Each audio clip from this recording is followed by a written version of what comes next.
Welcome back to our series on Project Nigeria.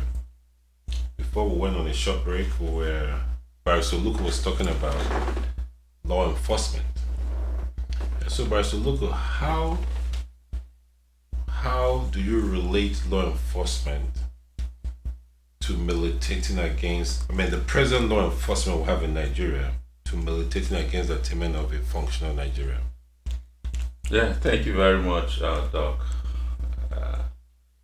Law enforcement in Nigeria definitely revolves around the Nigerian police force, and it's a sad situation that the Nigerian police force has been knocked severally by the Nigerian populace in terms of, and sometimes for good reason.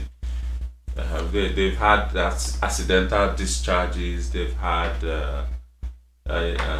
issues with investigations. Recently, they said, I heard somewhere that a police officer, they arrested a murderer, someone who murdered a young girl, and the investigating police officer IPO was interrogating the boy, the young man who allegedly committed this crime, and all of a sudden, this boy, because he was not in handcuffs, no leg chains or anything, he stood up and ran, and before they could catch him, he's on the loose today. So these are some of the problems. However, you have to look at some of these things from the police officer's perspective. What are the living conditions of these police officers? How much do they earn? How do they survive? So you sometimes you find out that these police officers, they have to do certain things to be able to survive on a day-to-day basis. So the conditions, you have to improve the living conditions of the police officers, and as a result of improving their living conditions, they'll be proud of what they do, and they wouldn't want to lose their jobs because of the benefits that they have. So you have to look at increasing the benefits that the police officers have. You have to give them a living wage.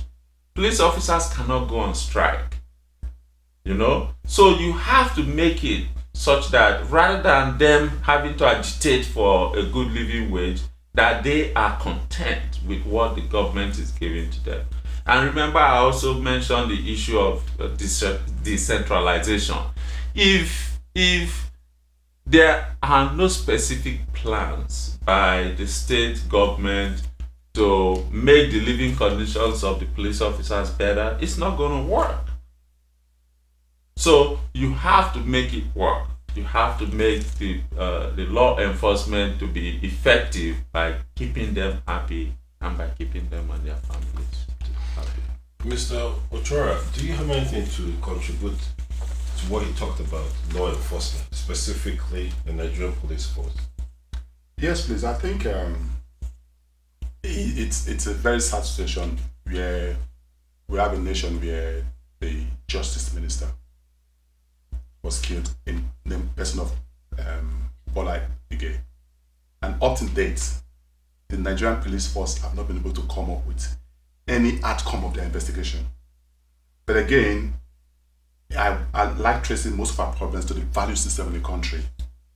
What is the value to catch the culprit of this offense, of this crime, by the average police officer? What's the pride the average police officer on the street has in his job? What sort of training, what sort of processes have been put in place?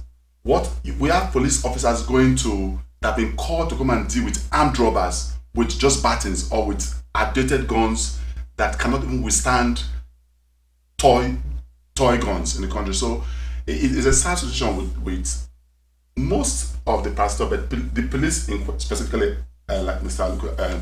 Barrister Lucas has alluded to, there is a huge value in trying to address their living condition, their working condition, but most importantly, the value that we ascribe to life in Nigeria is something we also have to look at as well.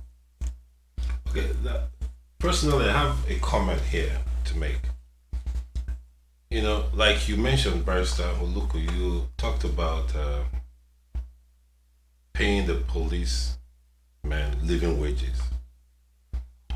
You know, I'm surprised really that in Nigeria at this time we don't have agitation. I don't hear about people talking about a credit system because this is something that I've discussed with so many people.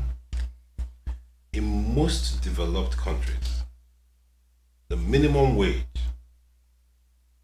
is definitely not enough to get one by. The reason, like for example, here that we are in the US, the reason people survive is largely on credit system. Personally,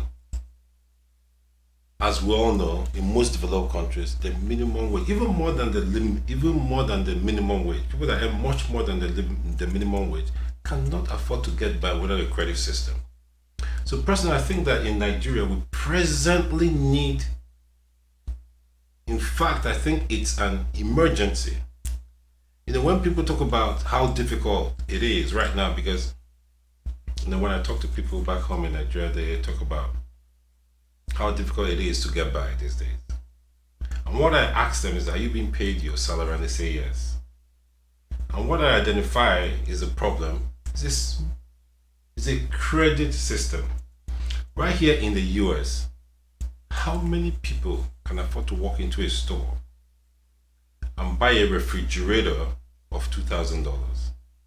You and I know that very few people, including many people that are paid much more than the minimum wage. But they can afford to buy it because there's a credit system.